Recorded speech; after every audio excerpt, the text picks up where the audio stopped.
नारद जी कहने लगे कि ऐसा कहकर भगवान विष्णु मछली का रूप धारण करके आकाश से जल में गिरे। उस समय विंध्याचल पर्वत पर तप कर रहे महर्षि कश्यप अपनी अंजलि में जल लेकर खड़े थे। भगवान श्री विष्णु मछली के रूप में उनकी अंजलि में जा गिरे। महर्षि कश्यप ने दया करके उसे अपने कमंडल में रख लिया। मछली के थोड़ा बड़ा होने पर महर्षि कश्यप ने उसे कुएं में डाल दिया। जब वह मछली कुएं में भी न समा सकी तब उन्होंने उसे तालाब में डाल दिया, और जब वह इतनी बड़ी हो गई कि तालाब में भी न आ सकी तब उन्होंने उसे समुद्र में डाल दिया। फिर वह मछली वहाँ भी बढ़ने लगी और मत्स्य रूपी भगवान विष्णु ने इस शंखासुर का वध किया तथा शंखासुर को हाथ में लेकर बद्रीवन आए। वहाँ उन्होंने संपूर्ण ऋषियों को बुलाकर इस प्रकार आदेश दिया कि हे मुनीश्वरों, तुम जल के भीतर बिखरे हुए वेद मंत्रों की खोज करो और जितनी जल्दी हो सके उन्हें सागर के जल से बाहर निकाल के ले आओ।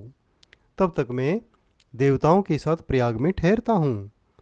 तब उन तपोबल संपन्न महर्षियों ने यज्ञ और बीजों सहित संपूर्ण वेद मंत्रों का उद्धार किया। उनमें से जितने मंत्र जिस ऋषि ने उपलब्ध किए वही उन बीज मंत्रों का उस दिन से ऋषि माना जाने लगा।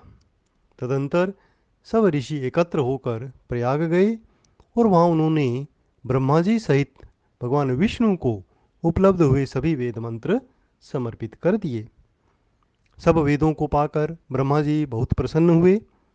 उन्होंने देवताओं और ऋषियों के साथ प्रयाग में अश्वमेघ यज्ञ किया।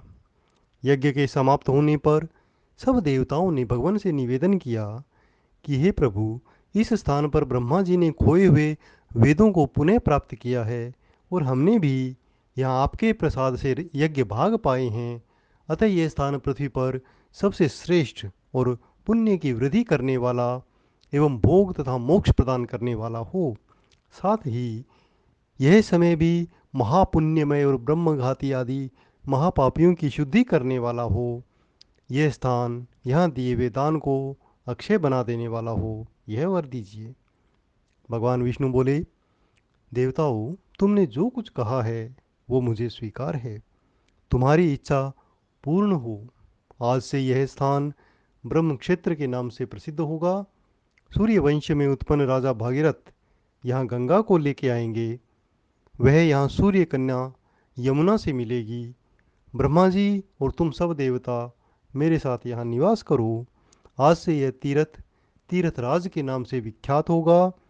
तीर्थराज के दर्शन से तत्काल सब पाप नष्ट हो जाएंगे। जब सूर्य मकर राशि में स्थित होंगे उस समय यहाँ स्नान करने वाले मनुष्य सब पापों से छुटकारा पाकर निर्मल हो जाएगा। यह काल मनुष्यों के लिए सदा महान पुण्य का फल देने वाला होगा। माघ में सूर्य के मकर राशि में स्थित होने पर यह स्नान करने से सालोक्य आदि फल प्राप्त होंगे। देवादिदेव विष्णु देवताओं से ऐसा कहकर ब्रह्मा जी के साथ अंतर्ध्यान हो गए। तत्पश्चात इंद्रादि देवता भी अपने अंश से प्रयाग में रहते हुए वहाँ से अंतर्ध्यान हो गए। जो मनुष्य कार्तिक में तुलसी जी के जड़ के समीप श्री हरि का पूजन करता है वह इस लोक में संपूर्ण भोगों को भोग कर अंत में वैकुंठ धाम को जाता है। कार्तिक मास महापुराण का चौथा अध्याय समाप्त हुआ। जय श्री विष्णुवे नमः।